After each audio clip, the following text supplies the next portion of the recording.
Okay, yes. Next to single stranded DNA are transferred from gel slab to nitrocellulose sheet by southern blotting method. Okay, so ಅಲ್ಲಿ nitrocellulose sheets ತಗೊಂಡ್ಮೇಲೆ ಅಲ್ಲಿ ಏನಾಗುತ್ತೆ ಅಂದ್ರೆ single stranded DNA are made hybridized to radioactive DNA probes. Unhybridized DNA washed with distilled water. Okay, then entire nitrocellulose sheet is X-ray photograph in which DNA bands with radioactive probes appear. Dark band, such photographs are called autoradiograph. ಆ ಒಂದು photograph ಒಳಗೆ number of bands, position of band. Okay, such dark bands are unique to a person and varies from person to person. Okay, ಬಹಳ simple ಆಗಿ ಹೇಳ್ಬೋದು. First step ಅಲ್ಲಿ ಏನ್ ಮಾಡ್ತೀವಿ ನಾವು, isolation of DNA. Okay, available samples ಏನಿರುತ್ತೆ ಆ samples ಇಂದ DNA ನ ಐಸೋಲೇಟ್ ಮಾಡ್ಕೊಳ್ತೀವಿ. ಇಲ್ಲಿ ಸ್ಯಾಂಪಲ್ಸ್ ಯಾವ್ದು ಇರಬಹುದು, ನಾನು ಹೇಳಿದ್ರು ಬ್ಲಡ್ ಸ್ಮಿಯರ್, ಓಕೆ, ಪ್ಲಸ್ ಅದರ ಜೊತೆಗೆ hair follicle, bone marrow, vaginal debris, semen, any cells, ಯಾವುದೇ ಸೆಲ್ಸ್ ಗಳ ಒಳಗೆ ನ್ಯೂಕ್ಲಿಯಸ್ ಇದ್ದು ಅದರೊಳಗೆ ನ್ಯೂಕ್ಲಿಕ್ ಆಸಿಡ್ DNA ಇರುವಂತದನ್ನ ನಾವು ಸ್ಯಾಂಪಲ್ ಅಂತ ಯೂಸ್ ಮಾಡಬಹುದು.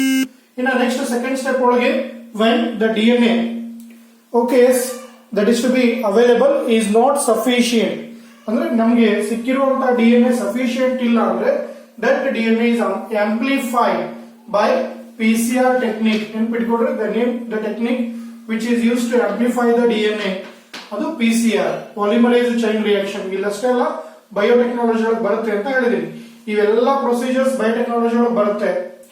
ನೆಕ್ಸ್ಟ್ ಸೆಕೆಂಡ್, ಈ ಸೆಲ್ಸ್ ಇತ್ತು, ಇದರಿಂದ ನಾವು ಬ್ರೇಕ್ ಮಾಡಿ ಡೈಜೆಸ್ಟ್ ಮಾಡಿ DNA ನ ಹೊರಗಡೆ ತಕೊಂಡ್ವಿ. ಓಕೆ, ನಾವು this DNA is fragmented or digestion ಅಂತ ಹೇಳ್ತೀವಿ. Digestion of DNA by restriction endonuclease enzyme, REN ಅಂತ ಕರಿತೀವಿ. REN, ರಿಸ್ಟ್ರಿಕ್ಷನ್ ಎಂಡೋನ್ಯೂಕ್ಲಿಯಸ್ ಎಂಜೈಮ್ಸ್ ಇಂದ ಲಾಂಗರ್ ಲೆಂತ್ ಇರೋ DNA ನ ಫ್ರಾಗ್ಮೆಂಟ್ಸ್ ಮಾಡ್ತೀವಿ. Okay, next these fragments are separated according to their length. Okay, arranged on gel electrophoresis slab, gel slab.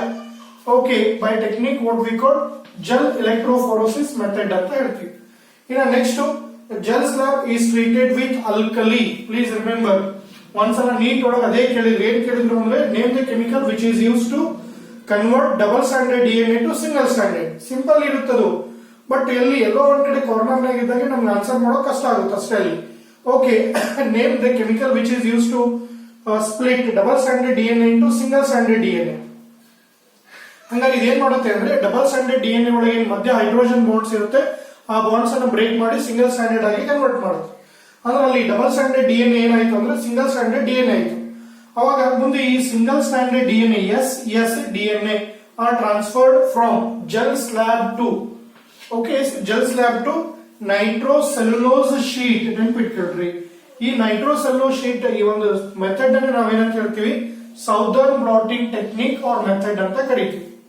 Okay, ಈ nitrocellulose sheet ಒಳಗೆ ಆ single standard DNA ಗೆ ಅದಕ್ಕೆ complementary ಇರುವಂತಹ ರೇಡಿಯೋ ಆಕ್ಟಿವ್ ಪ್ರೋಬ್ಸ್ ಇರುತ್ತೆ. Okay, single standard DNA are made hybridize, ಅಂದ್ರೆ radio active probes ಇರುವಂತಹ DNA ಜೊತೆಗೆ ಹೈಬ್ರಿಡೈಸ್ ಆಗ್ತವೆ. ಇಲ್ಲಿ ಯಾವ ಹೈಬ್ರಿಡೈಸ್ ಆಗ್ತಾವು ಅಂತಂದ್ರೆ ಓನ್ಲಿ VNTRS. ನೆನ್ಪಿಟ್ಕೊಳ್ರಿ, ಓಕೆ, VNTRS ಪ್ರೋಬ್ಸ್ ಅಷ್ಟೇ ಇರುತ್ತೆ. ಅಂದ್ರೆ these are the non coding DNA, non coding regions. ಇನ್ನು ಅನ್ಹೈಬ್ರಿಡೈಸ್ಡ್ DNA ಅಂದ್ರೆ ಇಲ್ಲಿ ಹೈಬ್ರಿಡೈಸ್ ಆಗೋದು ನಾನ್ ಕೋಡಿಂಗ್, ಅಥವಾ ನಿನ್ನೆ ನಾನು ಹೇಳಿದ್ರಲ್ಲ ಜಂಕ್ DNA, ರಿಪಿಟೇಟಿವ್ DNA ಇಲ್ಲಿ ಕೋಡ್ ಆಗುತ್ತೆ. Okay, unhybridized DNA are washed in water. ಯಾವ DNA ಇಲ್ಲಿ ವಾಶ್ ಆಗುತ್ತೆ ಅಂದ್ರೆ ಕೋಡಿಂಗ್. ಓಕೆ, ಕೋಡಿಂಗ್ ಸೀಕ್ವೆನ್ಸ್ ಇರುವಂತಹ DNA, ಅದ್ರ ಪ್ರೋಬ್ಸ್ ಇರಲ್ಲ, ಅದು ವಾಶ್ ಆಗುತ್ತೆ. ಓಕೆ, ನೆಕ್ಸ್ಟ್ ಅದು ಆಗಿನ ಮೇಲೆ ಆ ಹೈಬ್ರಿಡೈಸ್ಡ್ ಎಕ್ಸ್ರೇ ನೈಟ್ರೋಸೆಲ್ಯುಲೋಸ್ ಶೀಟ್ ಇರುತ್ತಲ್ಲ, ಆ ಎಂಟೈರ್ ನೈಟ್ರೋಸೆಲ್ಯುಲೋಸ್ ಶೀಟ್ ಇಂದ ಒಂದು ಎಕ್ಸ್ರೇ ಫೋಟೋಗ್ರಾಫ್ ತಗೊಳ್ತೀವಿ. ಓಕೆ, ಆ ಎಕ್ಸ್ರೇ ಫೋಟೋಗ್ರಾಫ್ ಏನಪ್ಪಾ ಅಂತಂದ್ರೆ ಆಟೋ ರೇಡಿಯೋಗ್ರಾಫಿಲಿ ಆ ಎಕ್ಸ್ರೇ ಫೋಟೋಗ್ರಾಫ್ ಒಳಗೆ DNA ಏನು ಬ್ಯಾಂಡ್ಸ್ ವಿತ್ ಅದು ಯಾವುದು ರೇಡಿಯೋ ಆಕ್ಟಿವ್ ಪ್ರೋಬ್ಸ್ ಇರುವಂತಹ ಬ್ಯಾಂಡ್ಸ್ ಮಾತ್ರ ಅಲ್ಲಿ ಅಪಿಯರ್ ಆಗುತ್ತೆ. ಓಕೆ, ಅಲ್ಲೇ ಅದಕ್ಕೆ ಲಾಸ್ಟ್ ಒಂದು ಕನ್ಕ್ಲೂಷನ್ ಹೇಳ್ತೀವಿ, number of bands, position of band. Okay, such dark bands, ಆ ತರ ಇರುವಂತಹ ಬ್ಯಾಂಡ್ಸ್ ಒಬ್ಬ ವ್ಯಕ್ತಿನ ನೀವು ಎಷ್ಟೇ ಫೋಟೋ ಸೀಕ್ವೆನ್ಸ್ ಎಷ್ಟೇ ಸಲ ನೀವು DNA ಪ್ರೊಫೈಲ್ ಮಾಡ್ರಿ ಒಂದೇ ತರ ಬರುತ್ತೆ. ಅದೇ ಬೇರೆ ಬೇರೆ ವ್ಯಕ್ತಿ ಇತ್ತು ಅಂದ್ರೆ ಅವಾಗ ಅದೇನಾಗುತ್ತೆ, ಚೇಂಜ್ ಇರುತ್ತೆ ಅಂತ ಹೇಳಿ ಹೇಳ್ಬೋದು. Okay, these are the what we call steps involved in DNA finger printing. ಇಷ್ಟು ನೀವು ಎಕ್ಸಾಮ್ ನಲ್ಲಿ ಬರೆದ್ರಿ ಅಂದ್ರೆ 5 ಮಾರ್ಕ್ಸ್ ಗೆ ನೀವು ಆರಾಮಾಗಿ ಬರಿಬಹುದು. ಓಕೆ, ಅಲ್ಲಿ the technique that was discovered by Alec Jaffrey in 1985.